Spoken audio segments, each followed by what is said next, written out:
everyone! Welcome to my virtual class. I am Ma'am J and I'm your teacher for today. Happy learning! Ngayong araw, tuturuan ko kayo kung paano mag-divide ng radical numbers. So, example na tayo. So, let's have number 1. Square root of 10 divided by square root of 5. So, kapag nag-divide po tayo ng radical numbers, una nyo lang tatandaan na dapat magkapares po sila ng indices. So, dahil pares silang square root, pwede nating i-divide yung ating radical numbers. So, si 10, pwede rin nating i-divide kay 5. So, ang sagot natin ay 2. So, probably, ang sagot natin dito sa number 1 ay square root of 2. Ayan. So, pwede kayong gumamit ng properties of radical numbers. So, shortcut lang tong ginagawa ko. Pwede rin naman, i-rationalize natin yung ating radical numbers. So, kasi kailangan yung denominator natin ay walang radical sign or hindi dapat siya naka-radical numbers. So, i-rationalize natin siya. So, multiply tayo ng square root of 5. Ayan. And then, pwede natin silang i-multiply. So, square root of 10 times square root of 5 is equals to square root of 50. Over square root of 5 times square root of 5 is equals to square root of 25. And ang square root ng 25 ay 5. Ayan. So, si 50, pwede nating i-simplify. So, ang factor ng 50, so, lagay natin dito. Ang factor po niya ay 25 times 2. Ayan. So, ang square root po ng 25 ay 5. So, magiging 5 square root of 2. Ayan. So, lagay natin siya dito. Okay, then, copy natin si 5. So, kung mapapansin nyo, pwede nating i-cancel si 5. So, ang sagot na lang natin ay square root of 2. So, parehas lang po nung ginawa ko kanina. Yung sagot natin. So, in dividing radical numbers, so, pwede natin siyang i-divide basta magkapares sila ng indices. At kung pwede natin i-divide yung mga numbers, i-divide natin. So, ayan. Or, pwede nyo siyang i-rationalize. Ayan. So, para saan ba yung rationalize? Kailangan nating, kaya tayo nagra-rationalize para matanggal natin yung radical numbers sa ating denominators. Kung ano yung radical numbers natin sa denominator, yun po yung ating i-multiplies sa numerator at sa denominator. Ayan. And then, kapag kailangan nating i-simplify po natin siya. So, ang sagot natin sa number 1 ay square root of 2. So, let's have number 2. So, ang given natin ay 4 square root of 3 divided by 2 square root of 6. So, pwede natin silang i-divide kasi magkapara sila ng indices, which is para silang naka-square root. So, 4 divided by 2 is equals to 2. Square root of 3 divided by square root of 6 is equals to square root of 1 over square root of 2. Ayan. So, kung napapansin nyo, yung ating denominator ay naka-radical numbers. So, i-rationalize natin siya. So, multiply tayo ng square root of 2. And then, i-multiply natin. So, square root of 1 times square root of 2 is equals to square root of 2.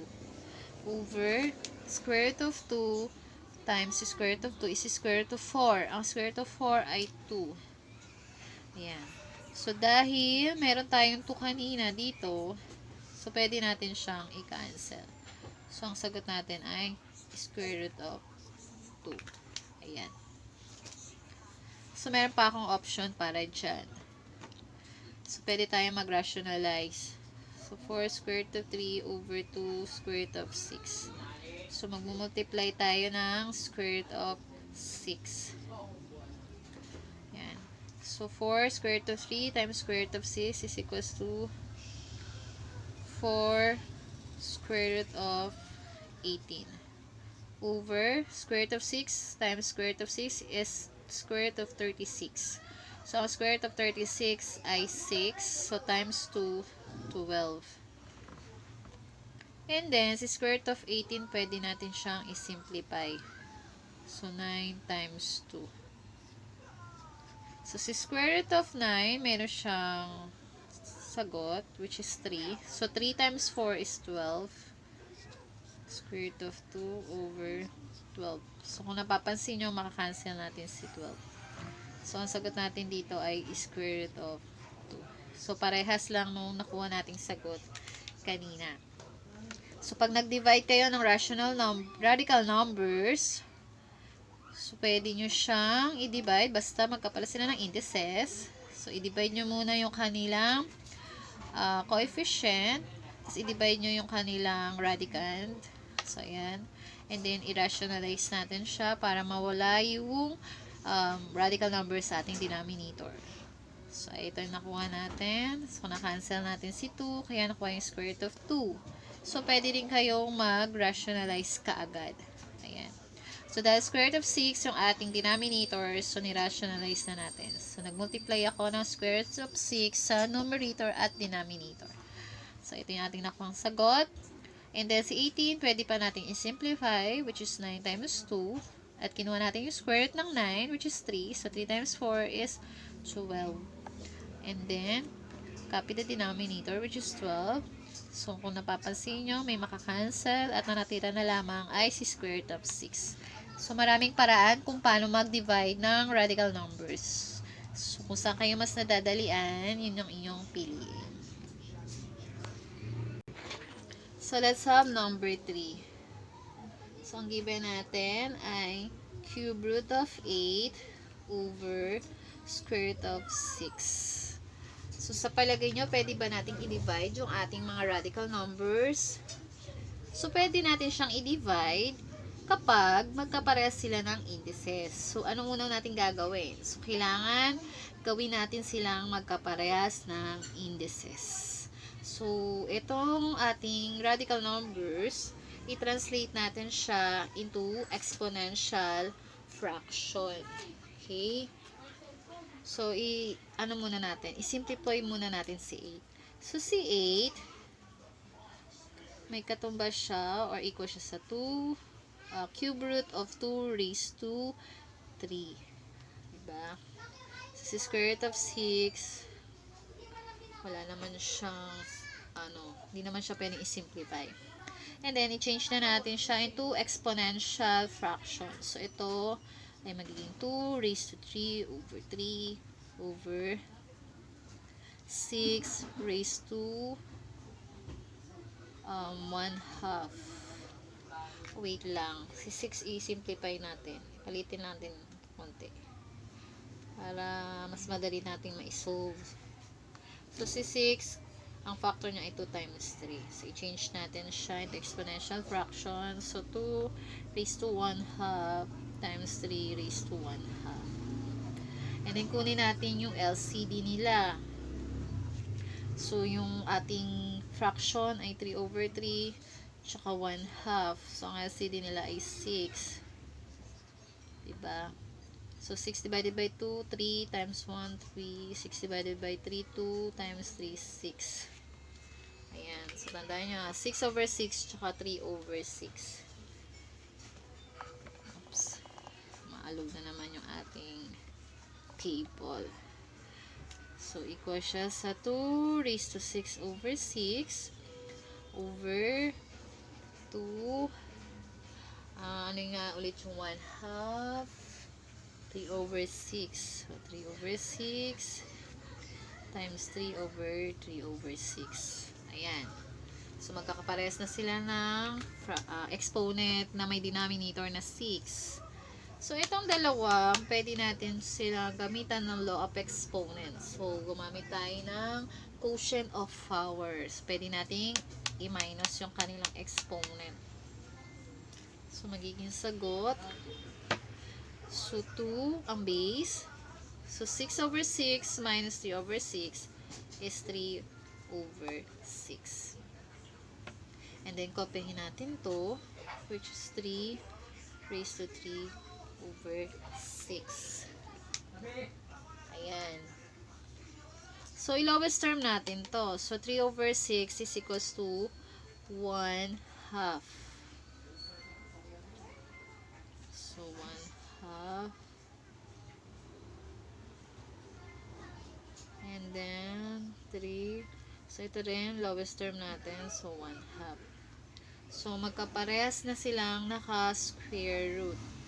So, square root of 2. So, i-change na natin siya into radical numbers over square root of 3. Ayan. So, dahil mayroon tayong denominator na radical numbers, i-rationalize natin siya. So, dito na lang natin ilagay.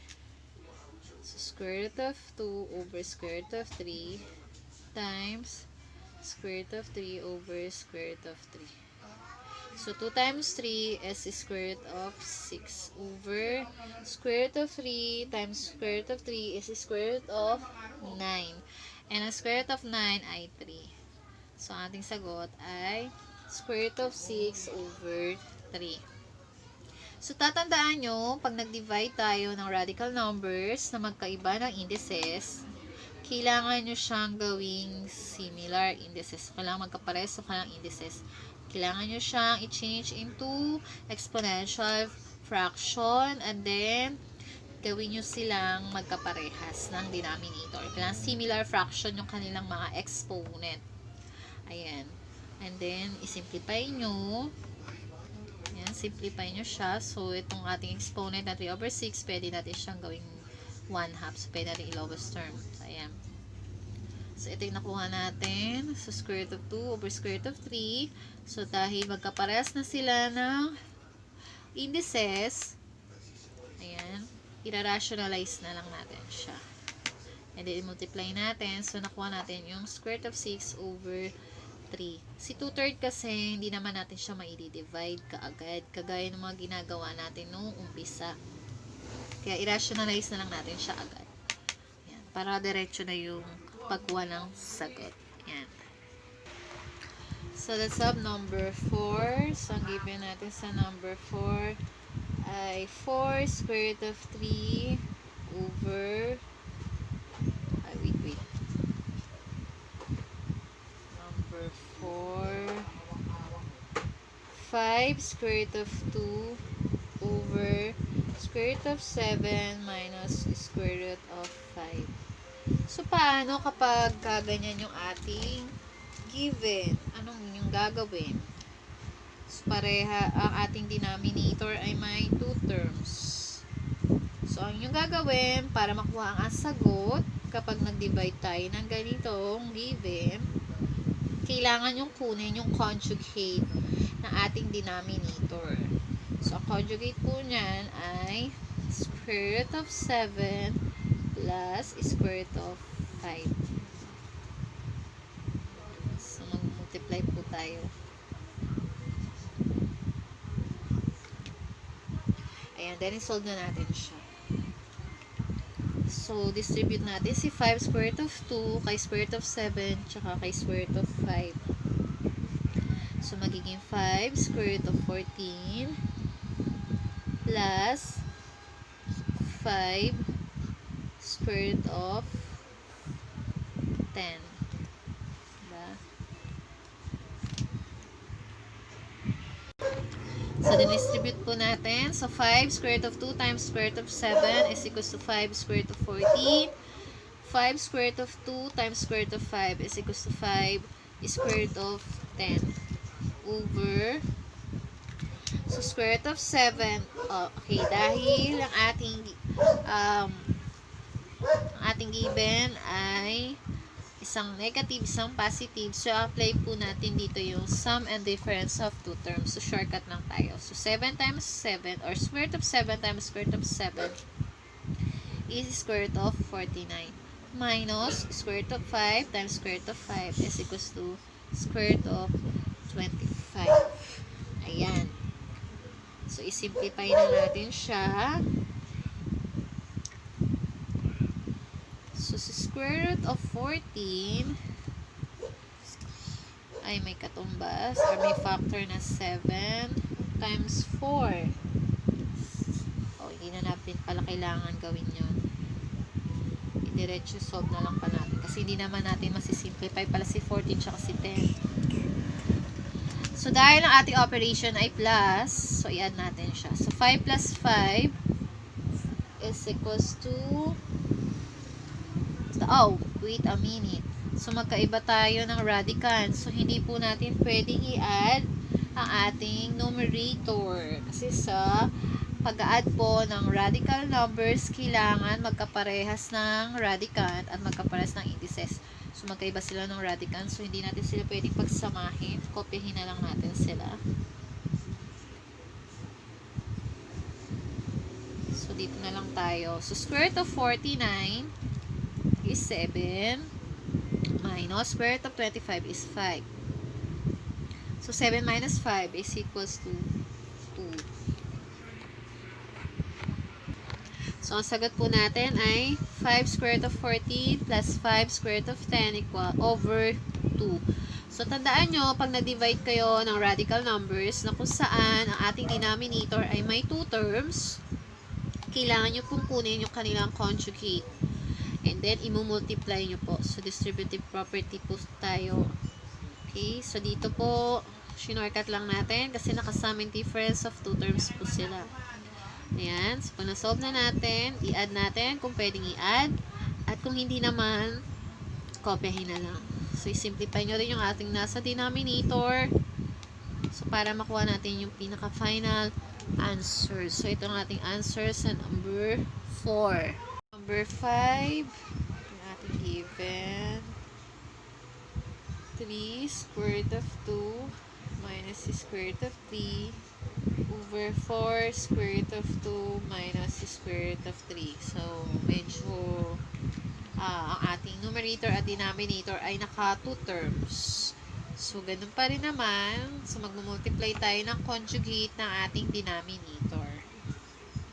So, times 4 square root of 2 plus square root of 3 over 4 square root of 2 plus square root of 3. And then, i-multiply natin siya.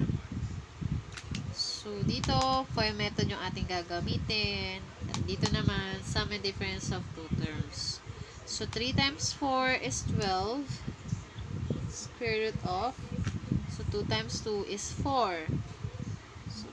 Solve muna natin. 3 square root of 2 times square root of 3 is equals to 3 square root of 6. Next, square root of 3 times 4 square root of 2. So, negative 4 square root of 6.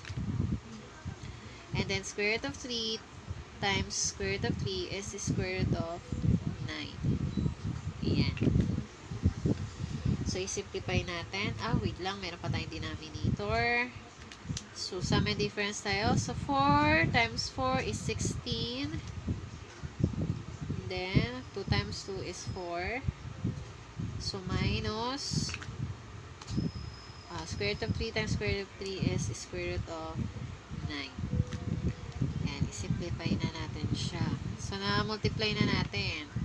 So, na-multiply na natin using FOIL method. Tapos ito din. Ito yung sagot natin. And then, simplify na natin. So, square root of 4 ay 2. So, 2 times 12 is 24. Next. So, ang ating middle term ay magkaparehas ng radicand, which is square root of 6 or 6. At parehas silang square root. So, pwede natin silang i-add. So, since unlike sign yan, i-minus natin. So, 3 minus 4 is negative 1. So, negative 1 square root of 6. So, huwag na natin lagyan ng 1 kasi okay na yan. And then, square root of 9 is 3. So, plus 3. Wait. Negative pala to. So, negative 3 plus negative 3 times positive 3. So, negative pala to.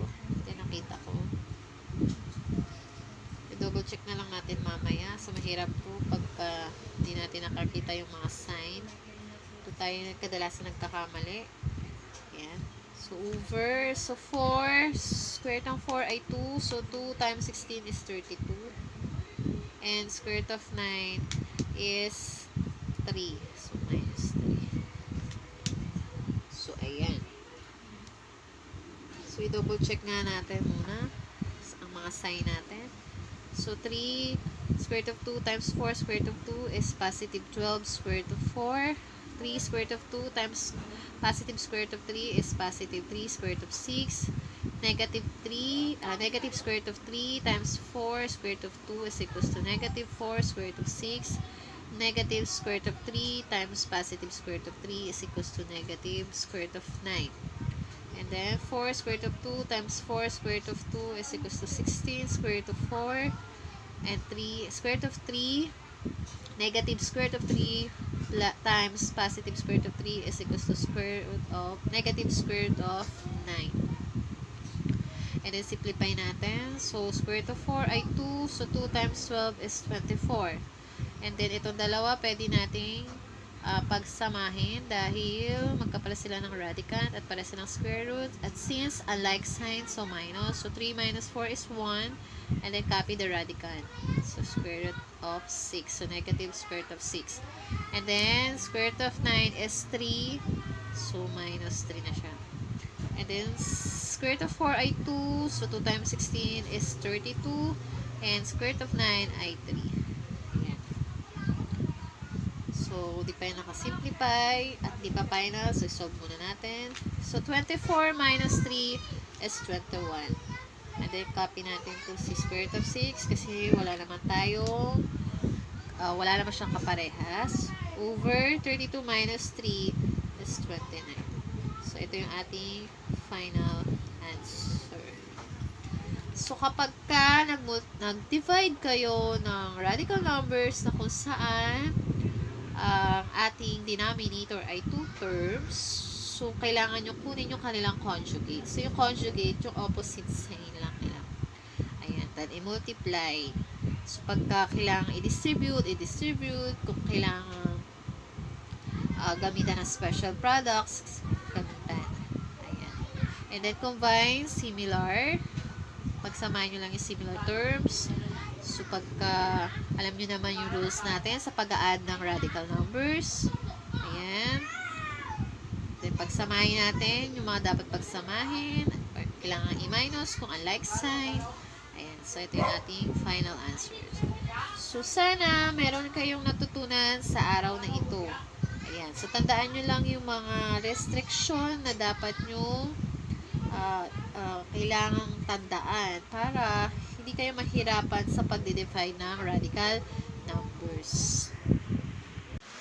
Thank you for watching! Don't forget to like, share, comment, and subscribe to my channel. Until next time!